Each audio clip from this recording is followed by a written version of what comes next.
For as long as I can remember, one of my big dreams and goals as a book lover was to someday go on a cross-country book shopping road trip. That entails just jumping in my car and driving and just stopping at every single bookstore that I can across the country. That's always been what I've wanted to do. I have said that ever since starting this channel 15 years ago. And is this dream ever going to come true? Probably not to the extent that I once hoped for, because that would just be an insane road trip and it would probably be super exhausting. But one thing that I can do is go on little mini book shopping road trips, and that's kind of what I did a couple weeks ago. But before I get into everything that I did on my book shopping road trip, hi, my name is Chaney. I'm the author of the Encore Books. If you're new to this channel, we talk about books, movies, and all things spooky. And every once in a while, I'll go outside of the spooky genre and talk about something that's still kind of like on the edge of spooky, and that is everybody's favorite teen detective,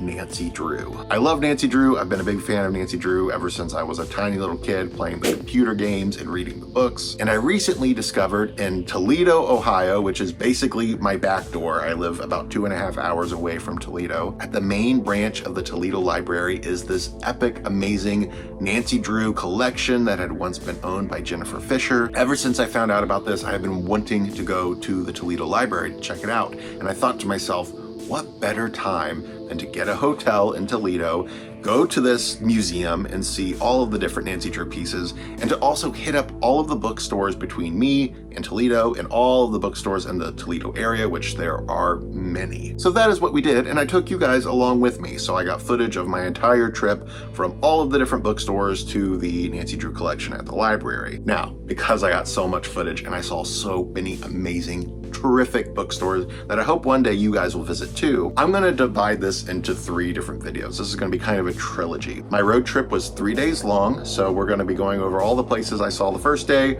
and then day 2 will be up in a week or 2, and I'll show you the Nancy Drew Museum, and then I'll have a separate video going over everything that I saw in my final day. And creeps, let me tell you, I saw so many amazing bookstores, and I grabbed a ton of books. Like, it's insane. The first place we stopped once we entered Toledo, Ohio was the Toledo Friends of the Library book sale, which just so happened to be happening on the weekend I was there, so I got very, very lucky. My first impression of Toledo was that I just went on a vacation from the Dayton, Ohio area to the Dayton, Ohio area. I mean, there was a Dollar General right next door to the book sale. I was like, wow, okay, this is exactly like Dayton.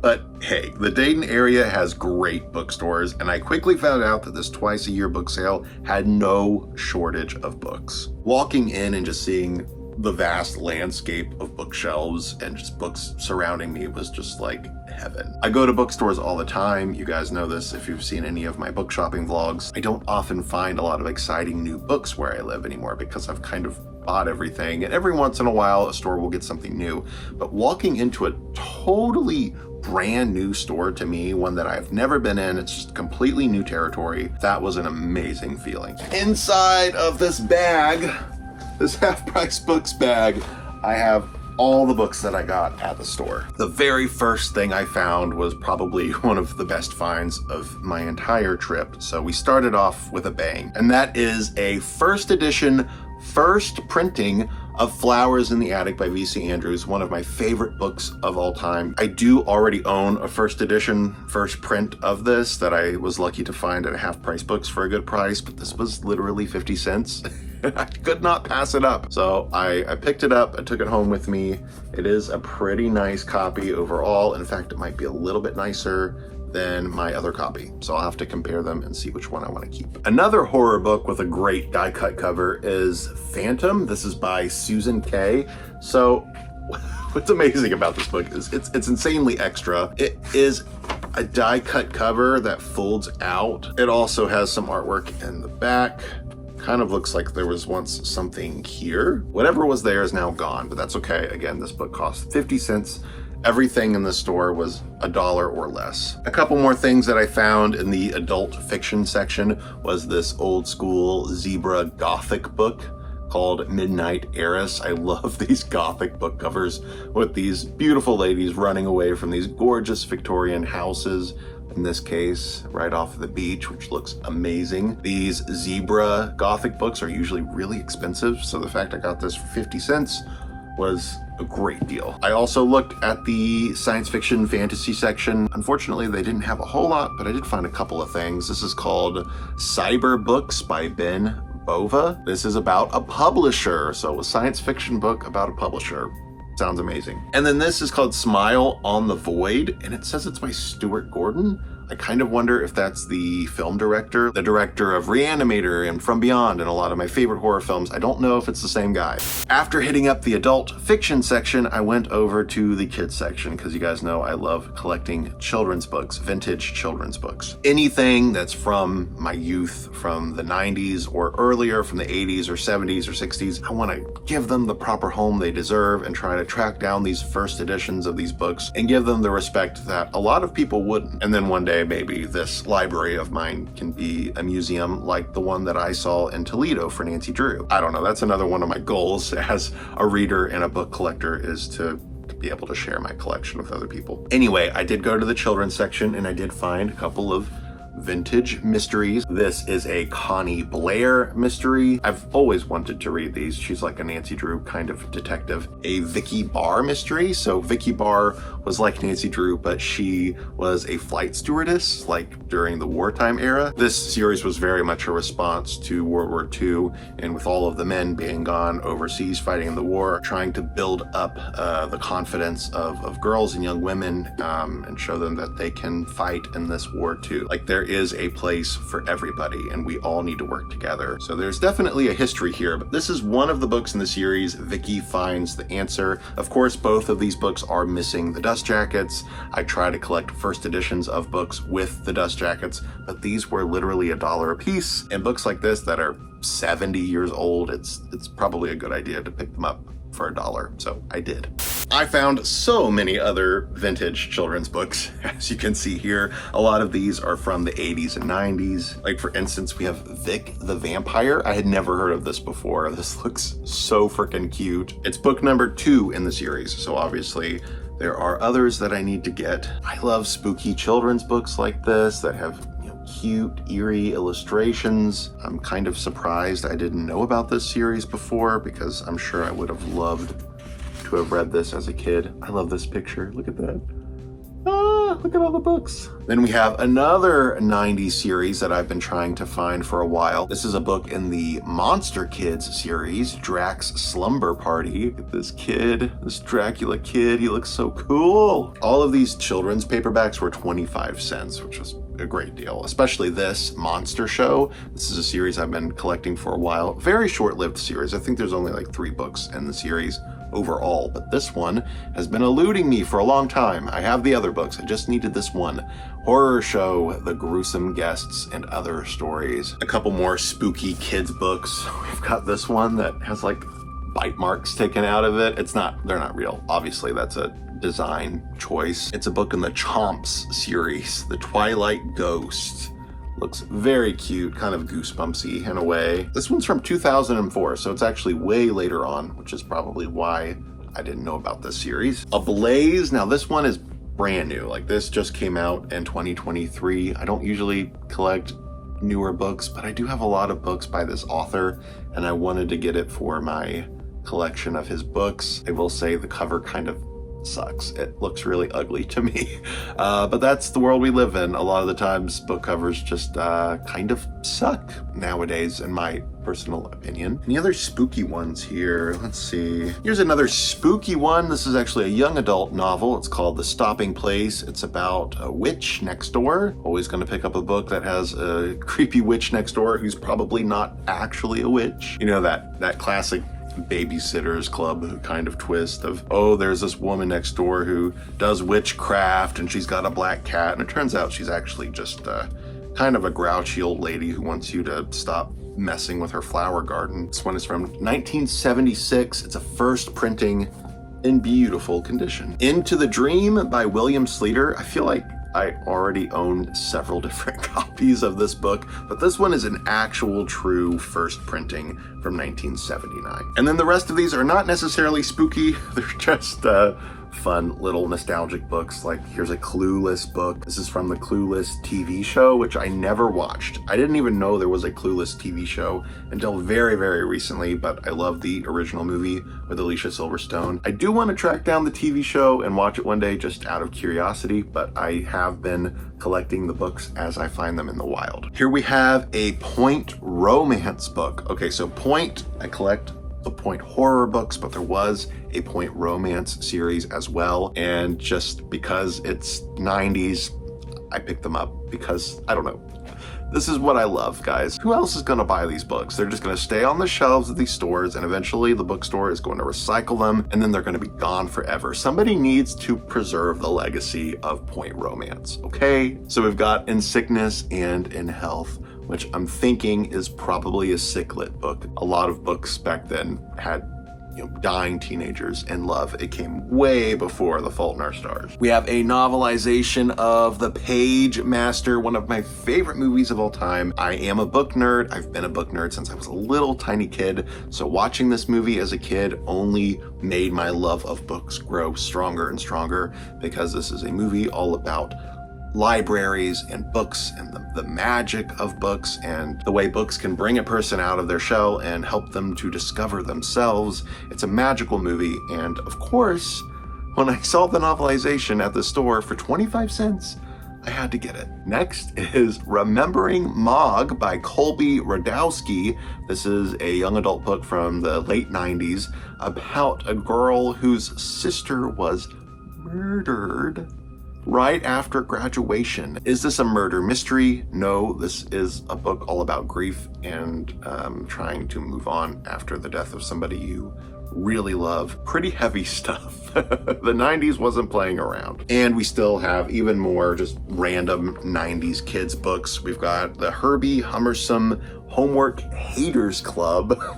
What a title, oh my God. A book in the Three of a Kind series. This is book 1 in that series, kind of like Babysitter's Club. Speaking of Babysitter's Club, did you ever hear about the Friends Forever series? This is a spin-off of the Babysitter's Club. It came in the late 90s, early 2000s, way after the series had kind of lost popularity. Obviously, they were trying to appeal to a whole new group of kids. Doesn't work for me. I don't like these covers, but because I collect the Babysitter's Club, I of course need to collect these too. And they're actually kind of rare. They're hard to find. So if you do see them in the wild, as terrible as the covers are, you should probably still pick them up. And then we've got an author who I love, Zilpha Keatley Snyder. This is called Song of the Gargoyle. I had never read this one before. I never heard of it, but I love gargoyles and I love this author's books. If you've never read The Witches of Worm, please read it. It's a great book. And then there's also this R.L. Stine biography that I thought was great. I love this picture of R.L. Stine. Look at that. So good. There's a lot of great pictures of R.L. Stine, actually, that I had never seen before outside of this book. Oh, look at this. R.L. Stine and his wife and son in their New York apartment. I love it. It's a nice candid shot. Another cool thing about this is that there's actually a Scholastic book order form taped to the inside. So this book was probably ordered from this form and they just taped it inside. I just love these Scholastic book orders, so it's cool that this is still included inside. After looking at the children's books, I then went over to the mystery section, which I didn't find a whole lot. I found 2 books. Both of these are by Charlotte McLeod, an author that I've been wanting to read for a while. I've heard she's a really good cozy mystery writer, and I do enjoy cozy mysteries. These are both Peter Shady mysteries. So we've got Exit the Milkman and An Owl Too Many, which, look at that. Great cover. Great author picture on the back here. Both are first editions in really nice condition. So for $1 a piece, I grabbed them for my Charlotte McLeod collection. At this point, my basket was full of cheap books, so I didn't have a whole lot of room in my basket at this point, but I did find a couple more that I added on. I am a big fan of Irma Bombeck. I've even visited her grave a couple of times. Like, I love Irma. My mom was a big fan of her books and got me into them. So I try to keep an eye out for first edition hardcovers of her books, and occasionally I get lucky and score big. I've even found some signed copies of her books. Anyway, this one's called A Marriage Made in Heaven, or Too Tired for an Affair.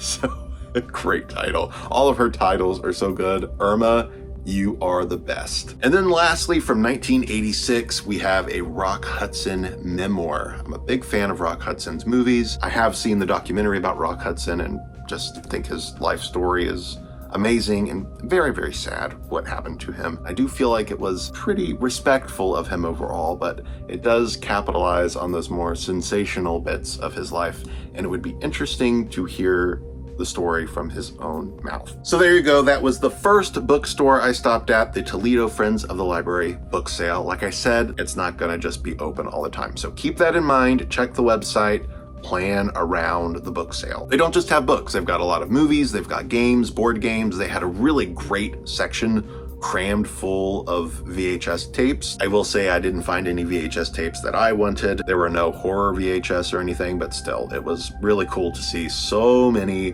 VHS tapes and so many Disney clamshells. Oh my God, there were a ton. After my book shopping trip at the Toledo Library book sale, I was already getting a little bit tired. I'd spent a lot of time on the road already, and then spent an hour or two just looking around this bookstore. But was I gonna give up for the day?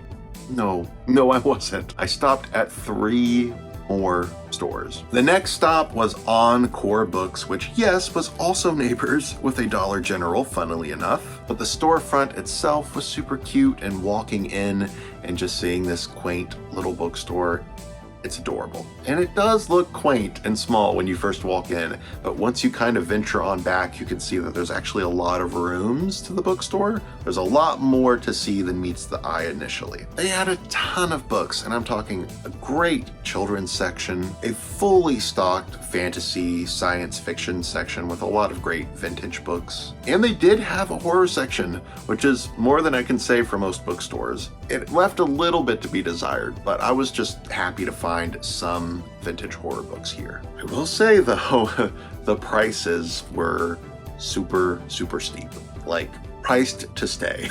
So I did find a couple of vintage horror books. We've got Cries of the Children by Claire McNally. This was only $2.50, which is way cheaper than any of the other books in this section. Like a lot of them were $8, $10, $15.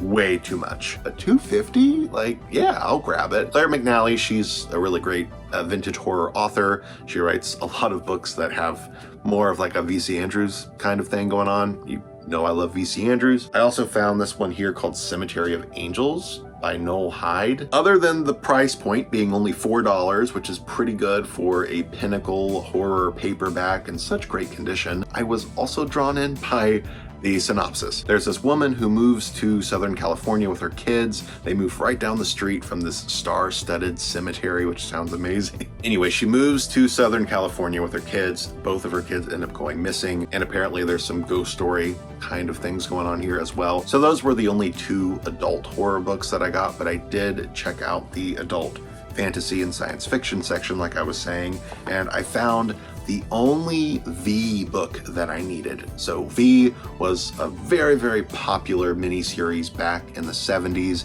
and they did a whole book series all about V, continuing on after the miniseries. I only needed 1 more book in the series to complete my set, and they had it. Unfortunately, it was an affordable price, so I bought this last V book that I needed, called The Oregon Invasion. And then I checked out the children's section. They did have a lot of Hardy Boys case files, but I didn't find any that I needed personally. They also had a lot of other vintage mystery books, but no Nancy Drew first editions, which is what I was kind of looking out for, since so much of this trip is kind of centered around Nancy Drew. But maybe I'll have more luck at the next place.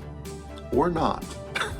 I did find some Sweet Valley books. They had a whole basket full of Sweet Valley. It was a lot of fun to go through those. I only needed 1 of them though, and that's this one here. It's book number 3, Playing with Fire. This is a first printing, and it's in really nice condition. So I was super excited to find such an early book in the series as a first edition. And I did also grab a couple more books from the children's section. This is called Eek! Stories to Make You Shriek.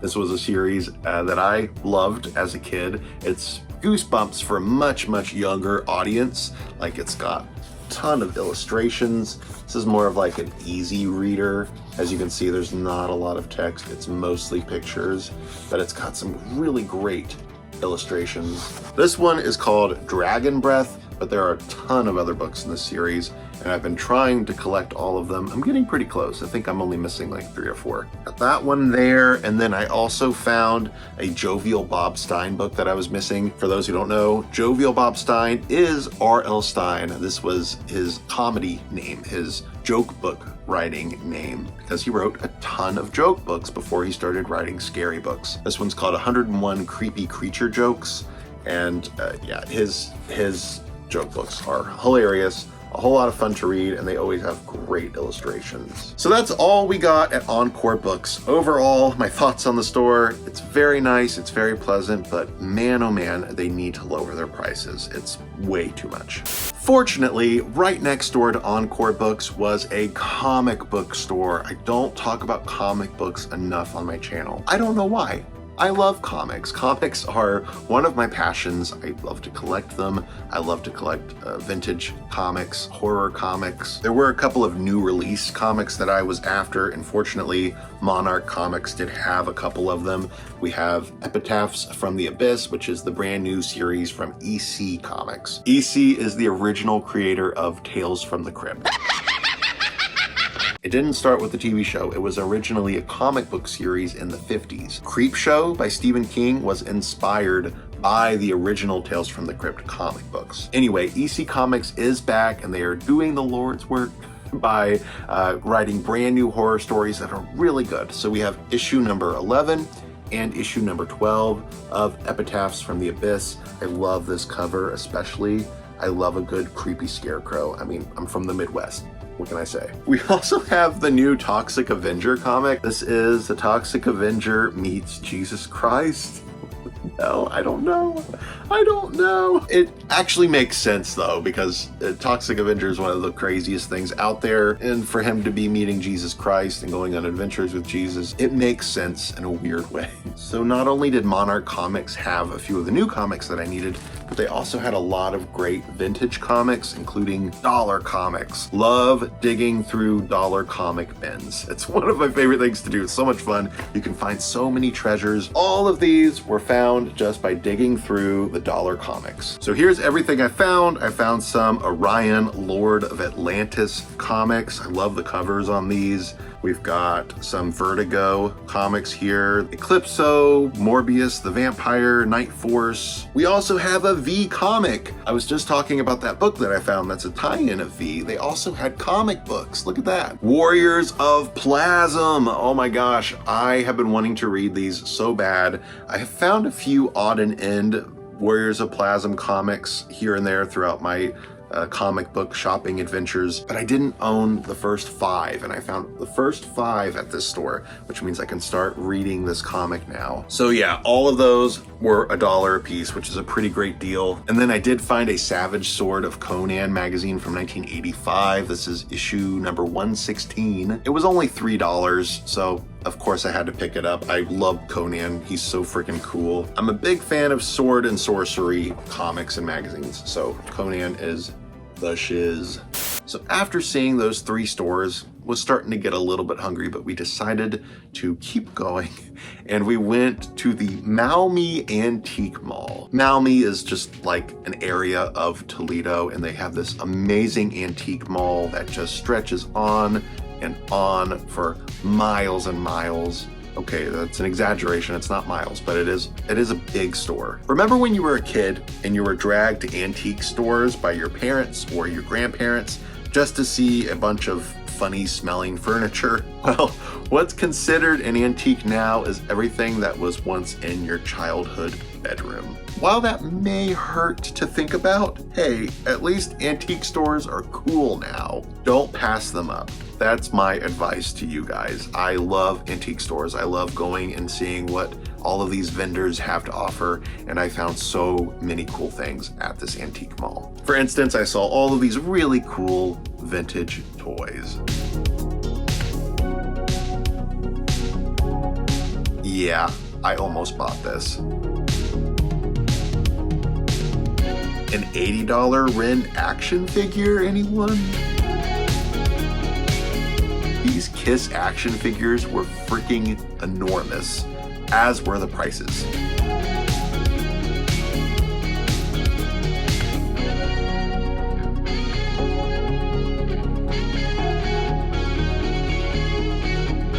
Best shirt ever?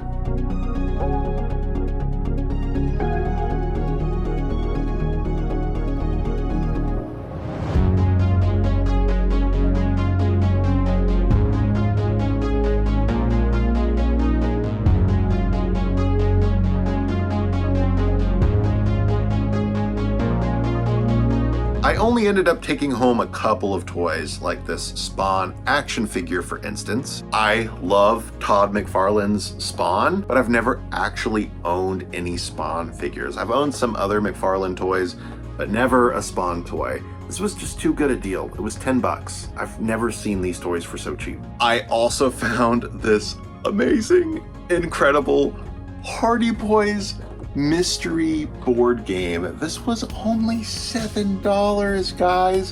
Holy crap. This is from the 70s. This is based off of the Hardy Boys Nancy Drew TV show. So not only is this Hardy Boys, but it's also, you know, memorabilia from the television series, which I have very, very little 70s Hardy Boys TV show stuff in my collection. The fact that this was only $7 was just amazing. And I didn't even like stop to think, is this complete or not? I just went ahead and grabbed it. And I guess I'll figure out if it's complete once I play it, which I would love to do soon. Another thing that was plentiful at this place were the vintage comics and magazines. I love Mad and Cracked magazine, so I was keeping my eyes peeled for those, and I found a ton. And yes, I did take a few home with me. And then of course I had to get this Mad magazine that spoofs Jaws 2 on the cover. It's also cheap. It was like $2.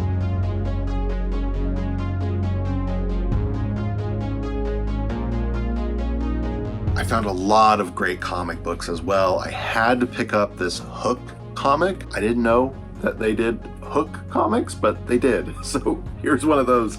So cool, only $2. I found a couple of these Ghosts comics. Ghosts was an 80s horror anthology comic, a lot like the EC comics that I know and love. So I picked up a few of those, all for really good prices, surprisingly. A couple more horror comics. We've got Journey into Mystery, another anthology comic.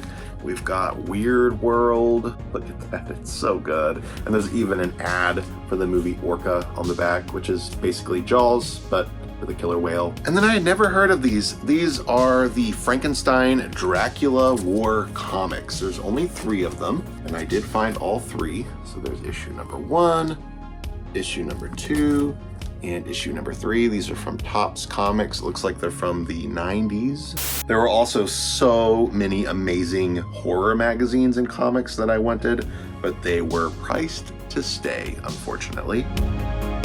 This Head of the Family comic must have inspired the Full Moon movie. I'd never heard of this comic before, but I am a big fan of the Full Moon movie. I do wonder if maybe the Full Moon movie is an adaptation of this, or if they simply just stole it. There was also no shortage of books at this antique mall.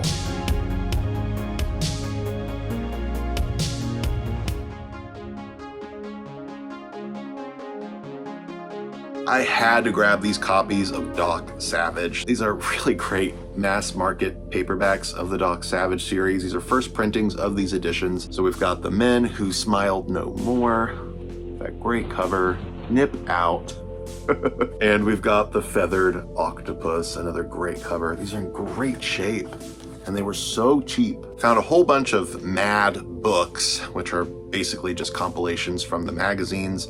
I ended up grabbing this one right here, which is called The Mad Book of Mysteries, just because it had a little bit of a spooky theme involved. This was only $2.50, so it was priced pretty well. I could have gotten more of them, but I decided to just do one. Found a lot of other great books, like we've got The Moon Men by Edgar Rice Burroughs. This is a first printing of the Ace edition. Look at that gorgeous cover.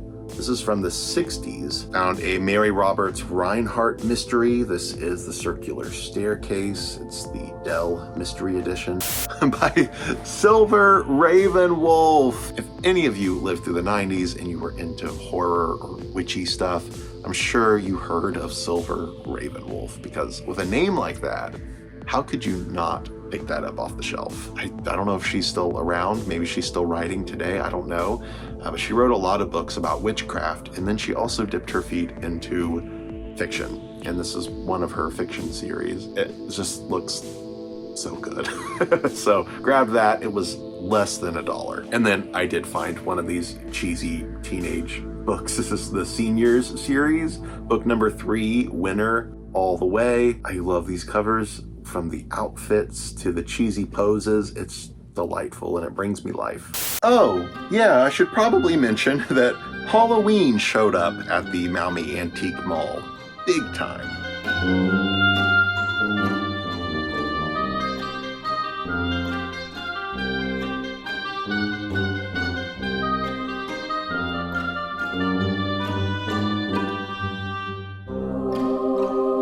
Of course, I had to take home this incredible vintage Shaking Witch windsock for only $4. It's still in the box, the original box.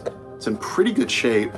And then I gotta show you the witch herself. Of course, I don't know if this works or not. I don't have AA batteries on me, but I did check the motor inside and everything looks okay. So I'm hoping once I get some batteries and test it out that it'll work.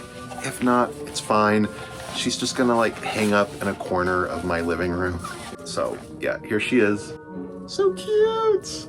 I love it. $4. I mean, this probably cost $1 at the Rite Aid in 1992. Believe me, this was like one of the only Halloween things for $4 that I could find. Most of everything else was very expensive. Like this hand-painted witch, for instance. She was gorgeous and I really wanted her, but she was very expensive. I did find this incredible booth though that had a lot of vintage Halloween stickers and paper decorations, and I found a couple that were priced really well. So here we go. We've got some stickers, some window clings. Look at these. Oh my God. The artwork is so good. These are from the 90s. These were only $3 a sheet. They've never been used before. I thought these were a great deal. And this was probably the holy grail of the entire antique mall haul. This is a true, authentic 1986 witch paper decoration. She's beautiful. This is not a reproduction. This is the real thing. She's in really nice condition.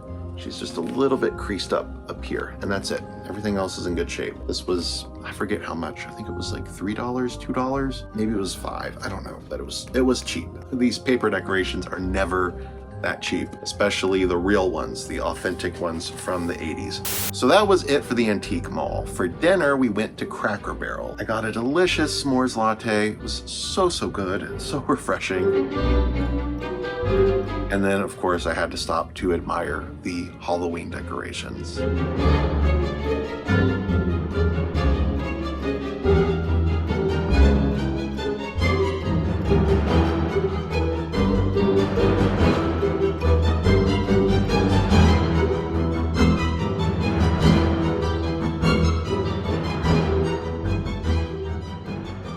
So that is it for part 1 of this epic book shopping road trip trilogy.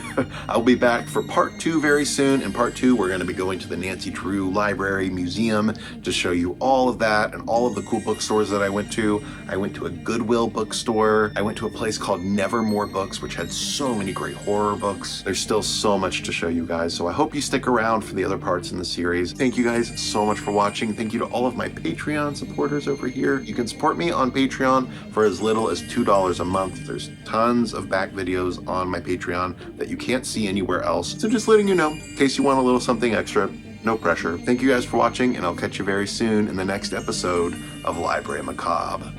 Later, creeps.